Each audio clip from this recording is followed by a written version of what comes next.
দেখেন বৃষ্টির দিনে আমি বাজারে গিয়েছিলাম। বাজারের সবজিগুলা শাকগুলা খুব তাজা তাজা ছিল। লাউগুলা মনে হইতেছিল এখনই গাছ থেকে কেটে এনেছে। লাউগুলা দেখে খুব লোভ লাগছিল, কিন্তু আমি তো লাউ নেব না, আমি নিয়েছি একটু শাক। তারপরে ফিরে এসেছি বাসায়। বাসায় এসে বৃষ্টির দিনে খিচুড়ি, বেগুন এগুলা রান্না করেছিলাম। রান্না বাড়া আপনাদেরকে অল্প অল্প করে দেখাবো। আমি একটা কথা বলি, আমি একটা কমেন্টসের উত্তর দিয়েছিলাম, সেই আপুর নামটা আমি ভিডিওতে নিই নাই। আমি 5টা কমেন্টস ডিলিট করেছি, যেগুলো আমার ভালো লাগে নাই। আমি জানি যারা এই 5টা কমেন্টস করেছেন তারা হয়তো আমার ভিডিও দেখে খুঁজে দেখছেন যে আমি 5টা কমেন্টস ডিলিট করে দিছি, 5 জনের 5টা কমেন্টস ডিলিট করে দিছি। আপু, আমি আপনাদেরকে অনেক ভালোবাসি, পরাণের ভাই বোন, আমি আপনাদেরকে অনেক ভালোবাসি, কিন্তু এই ধরনের কমেন্টস আপনারা আর কখনো করবেন না। কারণ আমি অতি সাধারণ ঘরের মেয়ে, আর আমি গরিব, তাই আমি প্রতিদিন শাক আমার থাকে। আর গরুর মাংসর দামও অনেক বেশি, দেখতে তো পাইছেন। এই দেখেন, এখানে কিছু মাছ একদম আনাম ভাজা, আর কিছু বেগুন, কাঁচামরিচ, শুকনা মরিচ ভাজা, টমেটোর চাটনি আর ভাজি, এগুলো তো দেখতে পাইছেন। এগুলো হচ্ছে আমাদের সব সময় শাহী খাবার, আমরা এগুলারই শাহী খাবার বলি। আর এই যে বাসায় আমি এগুলো রান্না করেছি। এবার আসি আপনার কথার উত্তর দেওয়ার জন্য, যে আপনি আমাকে বলছেন আমি শাক ছাড়া কিছু বুঝি না। হ্যাঁ, আমি শাক ছাড়া কিছু বুঝি না, কারণ ডাক্তার আমাকে বলেছে প্রতিদিন আমাকে 1 বাটি করে শাক খাইতে এবং সবজি খাইতে, কিন্তু আমার পক্ষে তো সেটা সম্ভব না। শাক করতে বাঁচতে অনেক কষ্ট, যেটা আমি সময় পাই না। তাই যখনই সময় পাই আমি শাক আইনা রান্না করি, আর সেটা আপনাদের মাঝে শেয়ার করি। আর এছাড়া আমার হাজবেন্ডের সীমিত আয়, আবার সব সময় তার আয় থাকেও না। যেরকম আয় সেরকমই তো আমরা খাবো, তাই না আপু? আর যেহেতু আমি জানি আপনি কমেন্টসটা করছেন, আপনার হয়তো কষ্ট লাগছে যে আমি শাক খাই, আমি গরিব। ঠিক আছে, আমি গরিব। আপনার যদি মনে হয় আপনি অনেক বড় লোক, তাহলে আপনি আমাকে কমেন্টস করেন, আমি আপনার ফোন নাম্বার দেবো, বিকাশ নাম্বার দেবো, আপনি টাকা পাঠাই দিন, সেটা দিয়ে আমি ভালো ভালো খাবার খাবো। আপনি কিছু মনে করেন না, আপনি যেহেতু এভাবে লিখছিলেন তাই আমি আপনারে এভাবেই বললাম। সরি আপু, আমি আপনার কাছে অনেক সরি। আপনি আমার ভিডিও দেখেন, আমি আপনার কাছে কৃতজ্ঞ।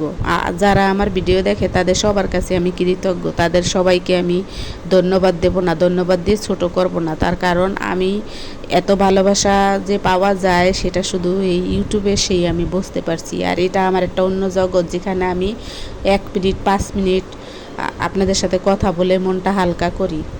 বোঝেনই তো, যারা ঢাকা সিটিতে থাকে সবসময় আত্মীয়র সাথে বা সবসময় ভাই বোনের সাথে দেখা করতে পারে না। ঢাকা শহরে তো ঘর থেকে বের হইলেই আপনার গাড়ি ভাড়া লাগে, রিক্সা ভাড়া লাগে, এটা তো আপনারা জানেন। আর যেহেতু আপনি শাক নিয়ে কথা বলছেন, তাহলে সব কিছুতেই তো ঢাকা সিটিতে টাকা লাগে, কি করব বলেন?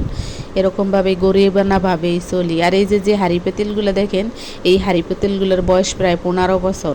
এগুলো আমি কখনো ইউটিউবের জন্য কিনি নাই, এগুলো আমার সংসার জীবনের শুরুর দিকের হাঁড়ি পেতিল। এখন আমার সংসার জীবনের বয়স মিনিমাম 20 বছর তো হবে, এরকমই আমার সংসার জীবনের বয়স হবে। তো এগুলো সব পুরানা হাঁড়ি পেতিল আপু, এগুলো কোনো নতুন হাঁড়ি পেতিল না। আর আমি ইউটিউবের জন্য এগুলো কিনি নেই। আমি আমি আপনাদের আসলে অবাক হই এই ধরনের কমেন্টস দেখে, আর আমি সেগুলো ডিলিট করে দিয়েছি, আমার ভাল লাগে নাই। কারণ আপনি যেহেতু বলছেন আমি প্রায় ভিডিওতেই নাকি শাক দেখাই, তাই আমি ডিলিট করে দিয়েছি, আমার এটা ভাল লাগে নাই। হ্যাঁ, আমার ভিডিওতে শাক থাকবে, কারণ আমি যেদিন শাক রান্না করি সেদিনই আমি রান্না দেখাই। আর আমি তো বলছি যে আমার লাইফের কিছু কিছু অংশ আমি দেখাবো। আর শাক আমার খুব ফেভারিট খাবার। আমি অনেক ধরনের খাবার পছন্দ করি না, কিন্তু ফ্যামিলি পছন্দ করে তাই আমি খাই। যাই হোক আপু, আমি আপনার ভিডিও দেখি, আপনার ভিডিও কোয়ালিটি সম্পূর্ণ, আপনি কোয়ালিটি সম্পূর্ণ, আপনার কথাবার্তা কোয়ালিটি সম্পূর্ণ। এই জন্য আল্লাহর কাছে, মহান আল্লাহর কাছে আরও দোয়া করি যেন আপনি আরও কোয়ালিটিফুল হন, আরও ভালো ভালো ভিডিও দিতে পারেন আমাদের মাঝে। আপনার ইনকাম সোর্স যেন আরও আল্লাহ বাড়াই দেয়। আপনি ভালো থাকবেন। এরপর আমার পরাণের ভাই বোন, আপনারা কিছু মনে করবেন না যারা আমাকে ভালোবেসে ভিডিও দেখেন আর যারা আমাকে ভালো ভালো কমেন্টস করে উৎসাহ করে সামনে এগিয়ে যেতে সাহায্য করতেছেন, বা আরও যারা আসবেন দেখার জন্য, তাদের সবাইকে আমি আরও অন্তর থেকে সালাম জানাই। আমি সোশ্যাল মিডিয়াতে আসছি আমার যে ইনকাম করতে হবে এরকম কোনো কথা না, তবে আপনারা এভাবে খোঁচা মারবেন না। যদি ভালো লাগে দেখবেন, ভালো না লাগলে দেখবেন না। আমি যেরকম আছি এটা নিয়ে শুকরিয়া আল্লাহর দরবারে। ঢাকা সিটিতে একটা টাকা ইনকাম করতে গেলে অনেক শ্রম দিতে হয়, বুঝতে পারছেন?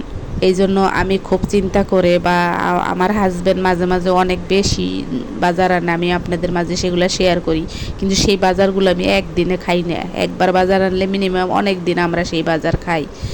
আমার এখানে কোনো কিছু অপচয় হয় না, সব কিছুই আমি আমার ফ্যামিলির প্রয়োজনে করি। আমাকে যারা যারা ভালো ভালো কমেন্টস করেন, যারা যারা আমাকে উৎসাহ দেন, তাদেরকে আমি আবারও স্বাগতম জানাই। আর যারা আমার ভিডিওতে এখনও আসেন নাই, আসবেন, আমার ভিডিওতে লাইক দেন নাই, মনে মনে ভাবতেছেন লাইক দেবো, ভিডিওটা শেষ করি, তারপরে পরে ভুলে গেছেন, তাদেরকে আমি বলবো আগে শুরুতেই একটা লাইক দিয়েন আর ছোট করে একটা কমেন্টস করে দিয়েন।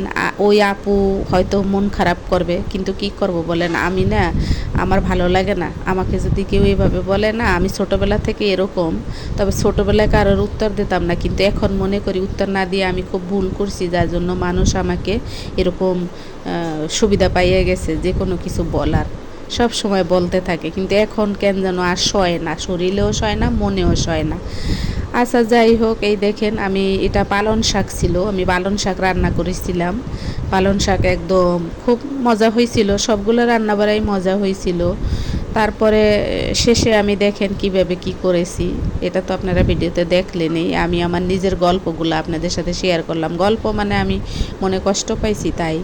খুব যে ইউটিউবে এসে লাভ লাভ তা না, ইউটিউবে অনেক আপুরা আছে যে কষ্ট দিয়ে কথা বলে, কষ্ট দিয়ে ইয়ে করে। যাই হোক, আপনারা অনেকেই আমাকে বলছেন, যা বলুক, যারা আমাকে এই ধরনের ভালো ভালো পরামর্শ দিয়েছেন, ভালো ভালো কমেন্টস করছেন, তাদেরকে সত্যি আমার গভীর অন্তর থেকে শ্রদ্ধা জানাই, সালাম জানাই। আপনাদের যদি মূল্যবান সময় থাকে তাহলে আমার ভিডিওতে একটা লাইক দেবেন, কমেন্টস করবেন, আমার পাশে থাকবেন, আমাকে আরেকটু সাবস্ক্রাইব করে দেবেন, যাতে আমি পুরোপুরি সাবস্ক্রাইবটা কমপ্লিট করতে পারি। সাবস্ক্রাইব কমপ্লিট হয়ে গেলে তারপরে আমার শুধু ঘন্টা থাকবে। আমার জন্য সবাই দোয়া করবেন, আমি আপনাদের সবার জন্য দোয়া করি। আর যেন আপনাদের মাঝে বারবার নতুন নতুন কোনো ভিডিও নিয়ে ফেরত আসতে পারি, আপনাদেরকে কিছু ভিডিও দিয়ে আপনাদেরকে যাতে জ্বালাতন করতে পারি যে আমার ভিডিও দেখেন, আমার ভিডিও দেখেন, এরকম বলতে পারি। এই দেখেন সবশেষে আমি একটু প্লেটে নিয়ে দিয়েছিলাম, সেই ব্যক্তিকেও একটু দেখা যাবে, তবে তার শুধু পেটটাই দেখা যাবে, আর কিছু দেখা যাবে না। আপনারা সবাই ভালো থাকবেন, আমার চ্যানেলের পাশে থাকবেন, বারবার যেন আপনাদের মাঝে ফিরে আসতে পারি এই দোয়া করবেন। এই তো দেখেন আমার, আর দেখেন আমার এই রান্না বাড়ার কালারটা কেমন হয়েছিল, এটাও একটু আপনারা দেখে নিন। হ্যাঁ, দেখেন খেতে অনেক মজা হয়েছিল। আর আবার আপু বলতে পারেন এক পিস টমেটো কেন দিলাম, আসলে আমি একটা টমেটো কেটেছিলাম আর একটা লেবু কেটেছিলাম। জানেনই তো যে আমাদের সংসার আসলে অভাবের সংসার, আমরা অত বড় লোক না। সবাই ভালো থাকবেন, আবারও বলছি আসসালামু আলাইকুম, বাই বাই, আবার যেন দেখা পাই। সবাই আমার চ্যানেলে এসে একটা ছোট্ট কমেন্টস করে যাবেন, সাবস্ক্রাইব করে যাবেন, পাশে থাকা বেল আইকনটি অন করে বাজিয়ে রাখবেন, যাতে আমার ভিডিও ছাড়ার সাথে সাথে আপনাদের মাঝে চলে যায়। এই দেখেন প্লেটটা তাকে দেবো এখন, দেখেন সে কি করে। দেখেন, এই দেখেন, এই যে তাকে দিচ্ছি, ওই যে তার পেটটা দেখা যাচ্ছে, দেখতে পেয়েছেন? আল্লাহ হাফেজ।